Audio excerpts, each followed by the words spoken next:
History में पहली बार किसी स्पेसक्राफ्ट ने सूरज के एटमॉस्फेयर के अंदर दाखिल होने की हिम्मत की है। लेकिन अब सवाल ये उठता है कि आखिर लाखों डिग्री की टेम्परेचर में भी पार्कर सोलर प्रोब मेल्ट क्यों नहीं होता और ये बिल्कुल परफेक्टली काम कैसे करता है। आप जानकर हैरान रह जाएंगे कि सूरज की सतह यानी उसके सरफेस का टेम्परेचर तो 5500 डिग्री सेल्सियस है, जबकि उसकी सबसे आउटर एटमॉस्फेरिक लेयर कोरोना का टेम्परेचर हैरत अंगेज तौर पे 5 लाख डिग्री सेल्सियस से भी ज्यादा है, यानी सूरज की सतह से भी कम 100 टाइम्स ज्यादा। और इस फिनोमेना को जानने के लिए नासा ने एक मिशन का आगाज किया। 12 अगस्त 2018 के दिन पार्कर सोलर प्रोब को कैप कैनेवरल एयरफोर्स स्टेशन से लॉन्च किया गया। इस मिशन के लिए नासा ने 8 सालों का टाइम प्लान किया है। सूरज के सबसे क्लोज पॉइंट तक जाने के लिए वीनस का सहारा 24 बार लिया जाएगा। वीनस का सहारा इसलिए किया जाएगा क्योंकि सूरज और अर्थ के बीच का डिस्टेंस 150 मिलियन किलोमीटर है। इसीलिए नासा के एक्सपर्ट्स ने फैसला किया कि पार्कर प्रोब को सूरज पर भेजने से पहले इसको वीनस भेजा जाएगा, क्योंकि वीनस सूरज की तरफ अर्थ से ज्यादा नजदीक है। हर एक चक्कर में 37 घंटे ऐसे होते हैं जिसमें सूरज पर रिसर्च करने का मौका मिलता है, यानी टोटल 8 सालों में ये प्रोब सूरज पर 900 घंटे की रिसर्च कर पाएगा। 28 अप्रैल 2021 ये वो दिन था जब नासा ने कंफर्म किया कि पार्कर प्रोब अपने 8वें चक्कर में सूरज की कोरोना लेयर में सक्सेसफुली दाखिल हो चुका है।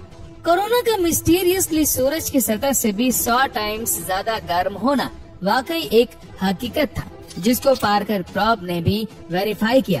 अब आ जाते हैं हम अपने मेन सवाल की तरफ कि आखिर इतनी ज्यादा गर्मी में पार्कर सोलर प्रोब मेल्ट क्यों नहीं हो रहा। पार्कर प्रोब की जो साइड सूरज को फेस किए हुए है वहाँ एक हीट शील्ड लगाई गई है, जिसको कार्बन फोम से बनाया गया है। ये कोई आम फोम नहीं है, बल्कि इसको अल्ट्रामेट कंपनी ने खास तौर पर सूरज की गर्मी को एब्सॉर्ब करने के हिसाब से डिजाइन किया है।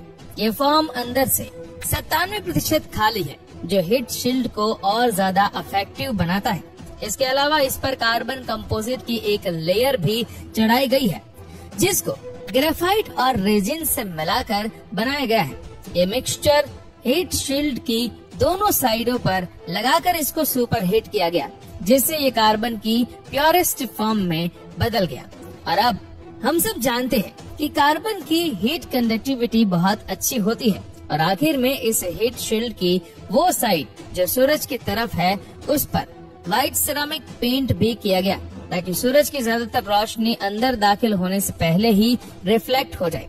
हीट शील्ड के अलावा पार्कर सोलर प्रोब का बाकी का हिस्सा ऐसे डिजाइन किया गया है कि वो हमेशा हर वक्त इस शील्ड की परछाई में ही होगा।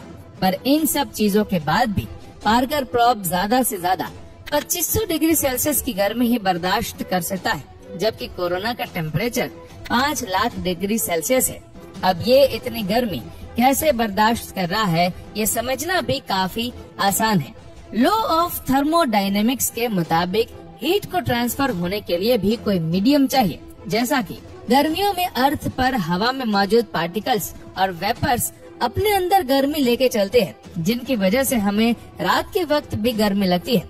अगर पार्टिकल्स कम होंगे तो हीट भी इतनी आसानी से ट्रैवल नहीं कर पाएगी। जैसा कि उबलते हुए पानी में हाथ डालने से फौरन जलन होगी, जबकि 300 डिग्री के ओवन में हाथ डालकर फौरन निकालने से शायद हमें मालूम भी न पड़े। यह सिर्फ इस वजह से मुमकिन है क्योंकि पानी के मॉलिक्यूल्स हमसे टच होते हैं, जबकि ओवन में कोई चीज हमसे टच नहीं होती। एक्सपर्ट्स का कहना है कि पार्कर सोलर प्रोब की हीट शील्ड पर 1200 डिग्री सेल्सियस होता है, जबकि उसका पिछला हिस्सा जहाँ सूरज की रोशनी नहीं लगती वहाँ टेम्परेचर माइनस में होता है, क्योंकि वहाँ कोई पार्टिकल्स नहीं है जो हीट को ट्रांसफर कर सके। यही रीजन है कि पार्कर सोलर प्रोब सूरज के इतना करीब होने के बावजूद भी मेल्ट नहीं हो रहा। ब्रह्मांड में ऐसे ही बहुत सारे रहस्य दफन हैं, जिनको जानने के लिए कृपया हमारे चैनल को सब्सक्राइब और लाइक करें। Thank you.